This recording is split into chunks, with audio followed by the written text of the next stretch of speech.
빌리 그레엄 목사님의 사모님에게 어느 기자가 물었습니다.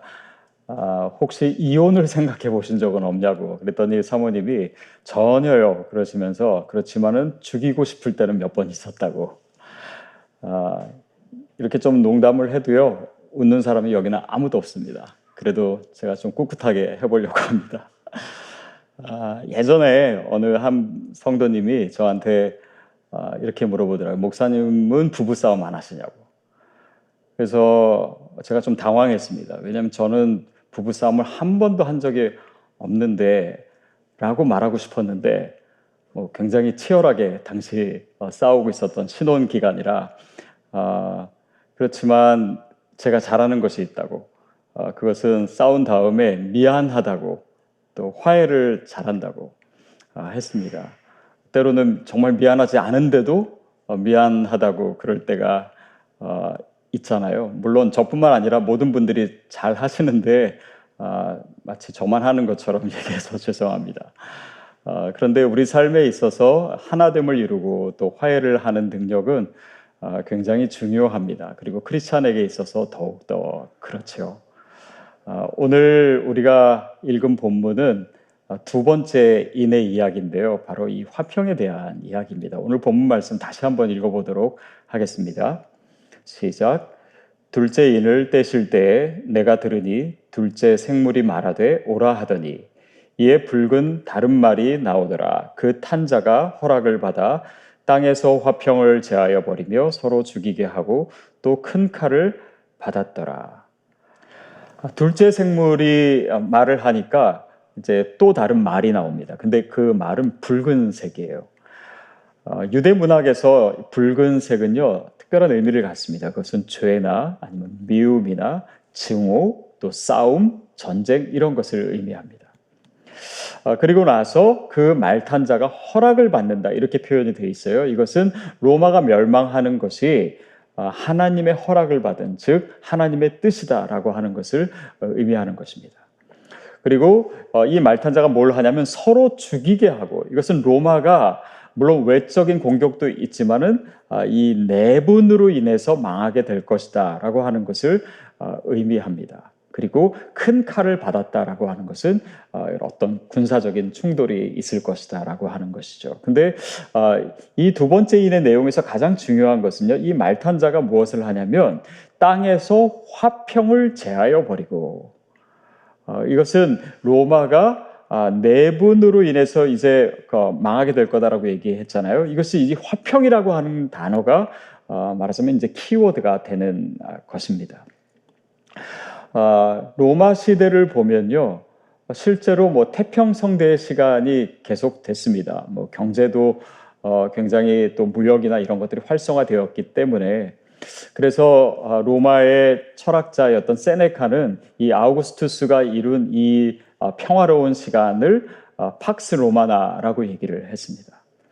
근데 이 팍스 로마나라고 하는 것은 이 지배자의 입장에서는 뭐 평안하고 또 모든 것이 다 괜찮은 상태라고 얘기할 수 있지만, 피지배자의 입장에서 봤을 때는 그것은 압제와 또 어떤 착취 위에 서 있는 그런 말하자면 제국주의적인 질서의 평형 상태에 불과한 것이었습니다. 결국 그 가짜 평화, 또 진정한 평화가 아닌 것은 무너지게 되지요. 실제로 로마가 어떻게 망하게 되냐면, 물론 외적인 침략도 있었지만 또 내적으로 흔들리기 시작했습니다. 물론 뭐 로마 그 후기를 보면 귀족들이 아주 극단적인 향락에 빠지기도 하고 또 권력층들이 굉장히 부패하게 되지요. 근데 내부적으로도 굉장히 많은 혼란이 있게 됩니다. 또 특별히 5세기 들어가서 이제 콘스탄티우스 3세가 죽은 후에 그 이후의 시간은 굉장히 심한 권력 다툼의 시간이 계속돼요. 그러면서 이제 이 군사력도 소모하게 되고, 또 땅도 황폐하게 되고, 또 세금도 잘 거치지 않고, 그러면서 나라 전체가 약해지게 됐습니다. 그러는 가운데 게르만족은 굉장히 강성해졌지요. 결국 로마가요, 당시 인구가 수천만 명이었는데 게르만족은 실제로 100만 명이 되지 않았습니다. 그런데 결국은 게르만족에 의해서 로마가 함락되게 됩니다. 하나 되지 못한 나라, 하나 되지 못한 공동체, 하나 되지 못한 가정과 교회는 약해지게 되어 있습니다.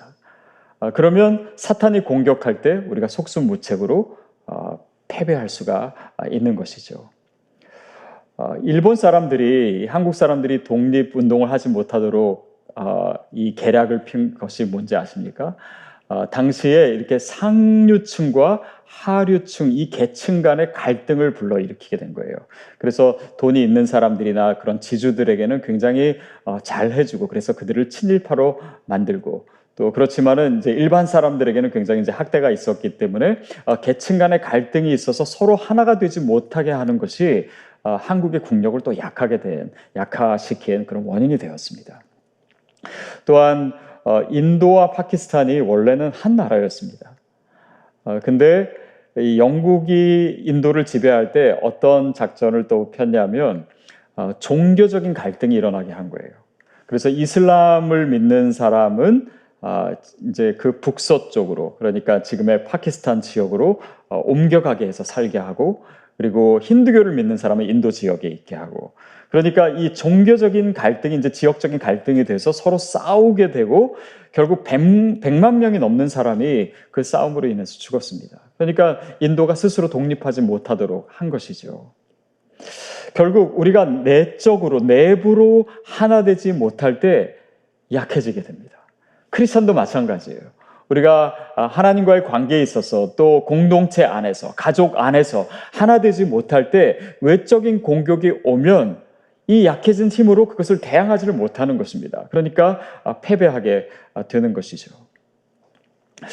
이런 것들이요, 이 역사를 보면은 계속해서 반복적으로 나타나고 우리에게 교훈을 줍니다. 잉카 제국이 어떻게 멸망했는지 많은 분들이 알고 계십니다. 이제 15세기에 이제 그 아메리카 대륙이 이제 발견이 되고 유럽 사람들이 이제 남아메리카로 들어오기 시작했습니다. 그때 잉카 제국이 사실은 가장 이 극도로 이렇게 번창했을 때입니다. 그때 황제가 누구였냐면 이 우안이나 카팍이라고 하는 사람이었는데요. 이 사람이 그 지역을 많이 점령을 했어요. 근데 스페인 군대가 들어오고 그 지역에 무엇이 들어왔냐면 당시에 유럽에 유행하고 있었던 천연두가 이 남아메리카 지역으로 들어오게 된 것입니다. 그래서 이 에콰도르 지역을 점령하고 있을 때 이 황제가요, 천연두로 인해서 죽게 됩니다. 그리고 다행히도 이제 후계자를 자기 아들로 세웠어요. 근데 그 아들도 천연두로 죽습니다. 그 다음에는 다른 형제들이 왕이 되기 위해서 권력 다툼을 하는데 서로 죽이고 싸우고 전쟁하고 하는 가운데 잉카 제국이 로마와 같이 또 이렇게 약해지게 된 거예요. 그러면서 이제 천연두가 돌고, 그래서 또 스페인 군대가 들어오게 되는데, 스페인 군대가 당시에 숫자가 많지 않았습니다. 168명의 군대를 가지고 잉카 제국을 멸망시킨 거예요. 그리고 더욱이 그때 이제 그런 전염병이 돌게 되니까 잉카 제국의 종말이 그렇게 이루어지게 된 것입니다. 그러니까 내적으로 약해졌을 때 외적인 공격까지 있게 되면 망하게 되는 것이에요. 이것이 로마가 멸망하게 된 방법이기도 하고 오늘 우리 크리스찬에게 굉장히 중요한 교훈을 주고 있는 것입니다. 우리가 코로나 바이러스로 인해서 지금 굉장히 큰 위기 상황 가운데 있습니다.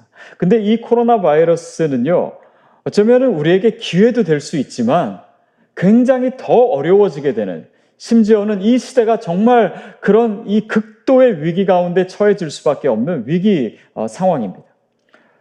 교회로서도 사실은 그렇지 않나 싶어요. 시드교회가 이제 시작이 되고 1년이 좀 넘고 정말 하나님의 아름다운 역사가 정말 계속해서 일어나고 있는 이 시기에 저희가 이 코로나 바이러스 위기를 맞게 됐어요. 그런데 여기서 우리가 진짜 교회를 이룰 수 있다면, 이 위기 상황을 정말 기회로 삼아서 우리 교회가 하나 될 수 있다면, 정말 말씀 안에서 하나 될 수 있고 기도로 하나 될 수 있고 우리에게 주신 이 비전으로 정말 이 모든 하나됨의 역사를 우리가 진정으로 이룰 수 있다면 이것은 놀라운 기회가 될 것입니다.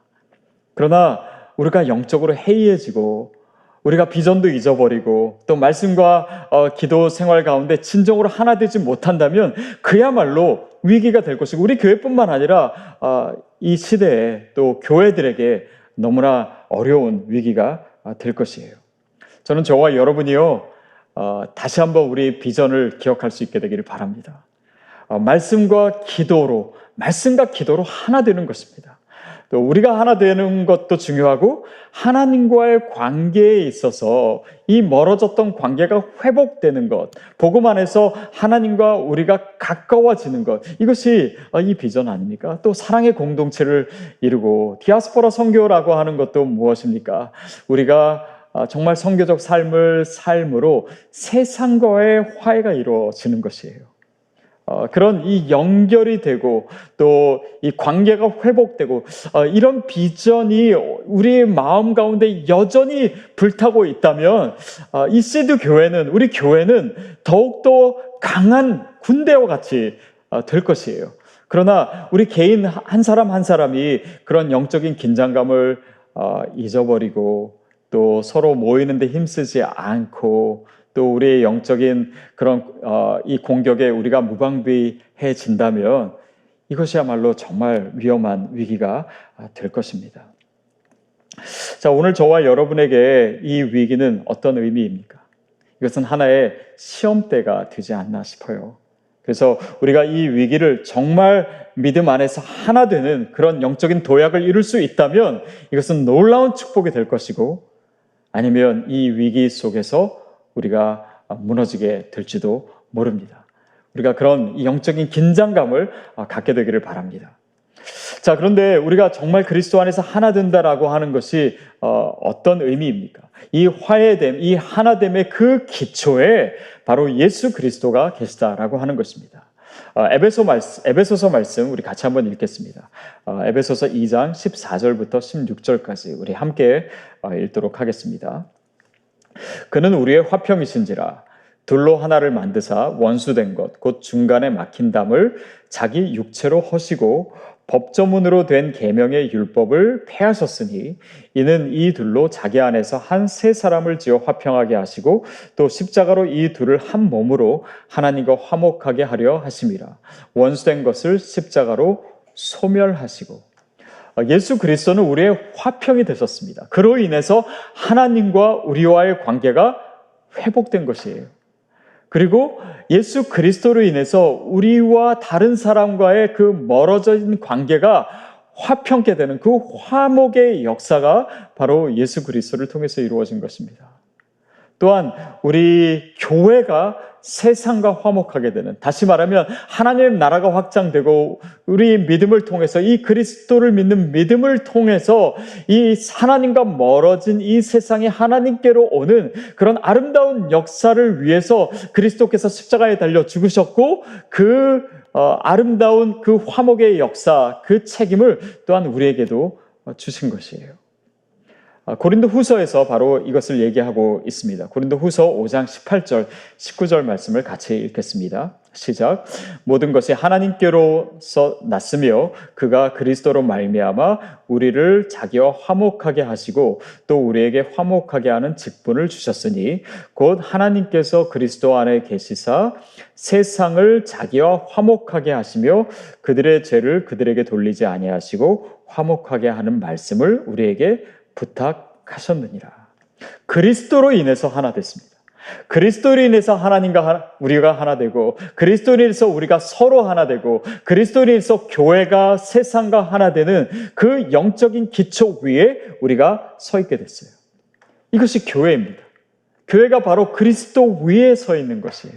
시드 교회가 바로 그리스도 위에 서 있습니다. 화목해 하는 직분을 받았다라고 하는 것이 바로 그 화목해 하시는 그리스도로 말미암아 우리가 그 안에 있고 그분이 우리 안에 있음으로 말미암아 이 화목해 되는 역사가 우리 가운데 있고 그럴 때 우리가 로마와 같이 패배하는 자가 아니라 이 시대와 이 상황을 이기는 승리하는 자로 서게 된다라고 하는 것입니다. 저는 요즘 저의 생각의 대부분을요, 이 코로나 바이러스가 지나간 그 다음 시간이 어떻게 될 것인가, 그거에 대한 생각을 계속하고 있습니다. 과연 교회가 어떻게 될 것인가? 과연 이렇게 예전과 다르게 이 언택트한 그런 상황 속에서 어떤 교회가 이루어져야 될 것인가? 어떤 문화를 만들어내야 될 것인가? 그래서 때로는 걱정되기도 하고 때로는 정말 하나님께서 하실 일들을 기대하면서 흥분되기도 하고 그런 시간을 보내고 있습니다. 근데 저희가 정말 이 시기를 믿음으로 하나 돼서 이겨낼 수 있다면 엄청난 영적인 축복의 시간이 되지 않을까 싶어요. 사람들은요, 이 위기로 인해서 영적으로 더 갈급해질 것입니다. 그렇다면 이 하나님 나라에 있어서 이것은 기회예요. 또 서로 만날 수 없고 영상으로밖에 볼 수 없는 이 상황 속에서 이 공동체에 대한, 관계에 대한 갈증은 더 심해질 것입니다. 그런데 교회가 그들을 믿지 않는 사람들, 또 이 시대와 이 상황을 담을 수 있는 그릇이 된다면 이것은 하나님의 놀라운 역사를 이루는 중요한 계기가 될 것이에요. 특별히 저는 온라인 사역이 더 활성화되지 않을까 생각을 하면서, 그렇다면 젊은 세대가 돌아오게 될 그런 영적인 토양이 마련되게 될 것입니다. 그리고 이 온라인으로 우리가 접촉을 하면요, 평소에 우리가 오프라인으로 했을 때보다 훨씬 더 쉽게 믿지 않는 사람들에게 좋은 컨텐츠를 나눌 수가 있고 또 그들에게 하나님을 소개할 수 있는 그런 시대가 될 거예요. 그래서 저희가 준비하고 있습니다. 성도님들도 이 시대를 준비해야 돼요. 내가 이 시대에 어떻게 정말 하나님의 사람으로서 하나님의 나라를 위해서 이 변화에 적응할 것인가, 또 무엇으로 이 시대를 준비할 것인가. 그래서 이 마음으로, 정말 기대하는 마음으로 우리 성도가 하나 될 수 있다면 시드교회는 이 위기를 오히려 기회로 만들게 되는 것이고 더 놀라운 하나님의 역사를 이루는 그런 주체가 될 것이에요. 저는 저와 여러분이 그런 소망을, 그런 기대를 공유할 수 있게 되기를 바랍니다. 그래서 우리가 그리스도 안에서 거할 때, 예수 그리스도 안에서 하나 될 때, 같은 마음을 갖고 같은 비전을 가질 때 하나님의 놀라운 역사가 우리 가운데 준비되고 있다는 사실 우리가 기억했으면 좋겠습니다. 누구를 위하여 종은 울리나 라고 하는 유명한 시가 있습니다. 사실은 해밍웨이의 소설이 이 존 던의 이 시의 제목을 이용해서 더 유명해지긴 했는데요. 이 시의 내용은 이렇게 되어 있습니다. 제가 한번 읽어드릴게요. 누구든 그 자체로 온전한 섬은 아니다. 오늘 모든 인간은 대륙의 한 조각이며 대양의 일부다. 만일 흙덩이가 바닷물에 씻겨가면 우리 땅은 그만큼 작아지며 모래톱이 그리 되어도 마찬가지다. 그대의 친구들이나 그대 자신의 영지가 그리 되어도 마찬가지다. 어떤 사람의 죽음도 나를 손상시킨다. 왜냐하면 나는 인류에 포함되어 있기 때문이다. 그러므로 누구를 위하여 조종이 울리는지 알려고 사람을 보내지 말라. 종은 그대를 위하여 울리는 것이다. 16세기, 17세기에 살았던 이 존 던은 신학자요 또 시인이었습니다. 근데 그 당시에 영국에 또 유럽에 또 전염병이 있었어요. 그래서 많은 사람들이 죽어갔습니다. 근데 한 사람이 죽을 때마다 이 교회에서 종을 울렸어요. 그러면 그 종소리를 들으면서 사람이 또 하나 죽었구나 이렇게 생각했습니다. 근데 그 시기에 이 존 던도요 전염병에 걸리게 됩니다. 그리고 격리되었고 그리고 이 격리된 상황에서 종소리를 듣게 된 거예요. 처음에는 누가 또 죽었구나 라고 했는데 자기도 격리되어 있는 상황에서 외롭고 고독을 느끼면서 그에게 하나님이 주신 깨달음이 뭐였냐면 그냥 내가 알지 못하는 누군가가 죽었다가 아니라 그의 죽음이 단지 어떤 사람의 죽음이 아니라 우리 모두가 다 연결되어 있기 때문에 그 사람의 죽음이 우리 모두의 죽음이고 또 위기이고 슬픔이고 고통이다라고 하는 그 깨달음을 이 존 던이 갖게 된 것입니다. 그러면서 이 시에서 뭐라고 얘기하냐면 누구든 그 자체로 온전한 섬이 아니다. 우리 개인이 어떤 온전한 개체를 이루는 그런 개념이 아니라 우리의 인생은 다 연결되어 있다라고 하는 것이에요. 그래서 모든 인간은 대륙의 한 조각이며 대양의 일부다. 어떤 사람의 죽음도 나를 손상시킨다. 왜냐하면 나는 인류에, 나는 공동체에, 나는 전체에 속해 있기 때문이다 라고 하는 깨달음입니다. 저는 코로나 바이러스 이 상황을 겪으면서 이 시가 우리에게 주는 의미가 크지 않나라는 생각을 합니다. 그것은 뭐냐면 이 위기를 생각해 보세요. 나만 깨끗해서 되는 일이 아니더라고요. 다른 사람도 건강하고 깨끗해야 나도 건강하고 또 나도 질병에 걸리지 않을 수 있는 것이잖아요. 그렇다 보면은 이 모든 사람들이 서로 다 연결되어 있다는 것을 알게 됩니다. 우리의 가족도 서로 연결되어 있고 내가 전염되면 우리 가족도 위기에 빠지듯이 또 나의 동료들도 내가 만나는 사람들도 또 그냥 부자와 가난한 사람들도 할 것 없이 다 연결되어 있다는 것. 내가 좋아하는 사람들도 나와 연결되어 있지만 내가 싫어하는 사람도 연결되어 있다는 것. 우리 성도들도 우리와 서로 연결되어 있지만 믿지 않는 사람도 연결되어 있다는 것. 그러니까 이 연결됨, 하나됨의 의미가 가장 중요하게 부각되는 상황을 우리가 보내고 있지 않나 싶습니다. 저는 그게 그 공동체, 그 모든 연결의 한 복판에 교회가 있다고 생각합니다. 이 교회가 우리 안에서 어떻게 하나됨을 이루는가, 또 우리 모든 성도들이 어떻게 하나님과 진정한 하나됨을 이루는가, 또 그 영적인 하나됨의 힘과 능력으로 이 교회가 세상과 어떻게 연결되어 가는가, 어떻게 우리가 개인이 선교적 삶을 사는가, 교회가 이 세상의 한 복판에서 어떻게 믿지 않는 사람과 또 세상과 이 시대와 연결될 수 있는가, 이것이 오늘 우리로 하여금 다시 영적으로 긴장하게 하는 것이고 우리가 어떻게 살아야 될지, 교회가 무엇을 위해서 존재해야 될지, 교회가 어떻게 새로워져야 될지, 어떻게 진정으로 선교적이 되어야 될지를 다시 한번 생각하게 하는 기간이 아닌가 싶습니다. 나아가서 우리가 동물들과도 연결되어 있고 자연과도 연결되어 있다라고 한다는 것은 이 시대의 크리스찬의 책임을 다시 한번 깊게 생각하게 해주는 것입니다. 코로나 바이러스를 이기는 것은요, 그냥 개별적으로 경쟁하고 소유하려고 하고 그리고 많이 갖고 적게 가진 자를 차별하고 이런 데서 오는 것이 아닙니다. 어떤 락다운에서 오는 것이 아니에요. 반대로 우리가 서로 공감하고 서로 도와주고 긍휼히 여길 줄 알고 하나님의 사랑을 표현해내고 하나님의 사랑을 전하게 되는 그런 이 하나됨의 능력에서 오는 이 사랑의 전달자, 화목케 하는 직분을 감당하게 되는 그런 크리스찬과 교회로 인해서 저는 이 시대, 이 위기를 우리가 분명히 이길 수 있다고 믿습니다. 거기에 영적인 능력이 있고 거기에 소망이 있어요. 그리스도께서 이미 다리를 다 놔주셨습니다. 그렇다면 우리가 그 그리스도로 인해서 그 기초 위에 서 있는 크리스찬으로서 또 교회로서 서 있다면 이 시대에 들리는 종소리는 단지 죽음을 알리는 소리가 아니라 생명을 알리고 소망을 알리는 종소리인 줄로 믿습니다. 우리가 그 소리를 들을 수 있게 되기를 바랍니다.